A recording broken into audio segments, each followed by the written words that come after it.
And welcome back to Ozarks Live. Time for another edition of Celebrity Corner.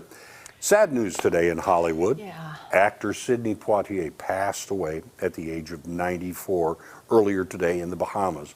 Poitier was a barrier-breaking performer, paving the way for future generations of black actors and actresses. He's also the first black actor to win an Academy Award for his role in Lilies of the Field. Elegant man he was. Absolutely. That's the only way I know to describe that guy. Huge box office draw. His popularity really mirrored changes in the country during the 50s and the 60s, during the civil rights era. Poitier was the performer that Hollywood would turn to sort of for inspiration and stories of progress. Yeah. And he's also known for his role as the escaped black convict who befriends a racist white prisoner, Tony Curtis, in The Defiant Ones. He was the office worker who falls in love with a blind white girl in A Patch of Blue. In Lilies of the Field, he was the handyman who helped a group of German nuns build a church. And in one of the great roles of stage and screen, he was the ambitious young father whose dreams clashed with those of other family members in Raisin in the Sun. Yeah, he was one of a kind. So sad to see that today. He was. One of his brilliant roles was in The Heat of the Night. Opposite Rod Steiger, and just the immortal line, "They call me Mr. Tibbs." Oh, right. You know, just the pride and the strength, and it was just, he was marvelous in that. And guess who's coming to dinner? That's the one I was trying. How did I remember forget the name of that? That was just a marvelous movie. It's kind of a seminal role in in Hollywood. That's in the movies. one. I'd really like to see that one again. Yeah, I mean, when you movie. I mean, Spencer Tracy and Katharine Hepburn were the folks, the parents. Who was the girlfriend? I'm trying to remember.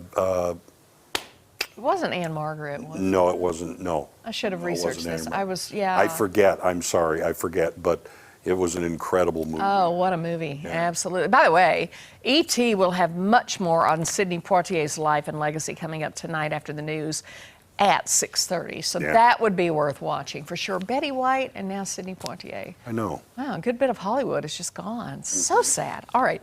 Also making entertainment news, Mr. Big is kicked out of the finale of Sex and the City reboot. What? And an iconic director you may have heard has passed away. Dana Bacchus has your eye on entertainment. Hollywood is marking the death of Peter Bogdanovich. In 1971, the film journalist turned director saw commercial success and won critical praise for The Last Picture Show. He followed up with the screwball comedy What's Up, Doc? And Depression-era film Paper Moon, which earned then 10-year-old Tatum O'Neal an Oscar.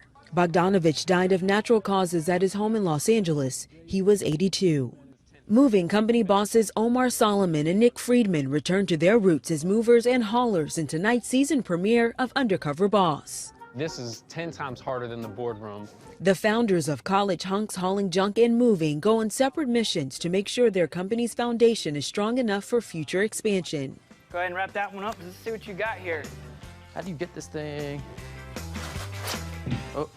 Catch the season 11 premiere of Undercover Boss tonight on CBS, followed by new episodes of Magnum P.I. and Blue Bloods. And Chris Noth has been deleted from the finale of And Just Like That, the Sex and the City reboot on HBO Max. Noth had filmed a fantasy sequence with Sarah Jessica Parker in Paris, but producers reworked the show following allegations of sexual assault against the actor. His reprised character, Mr. Big, died in the first episode before the assault claims came to light.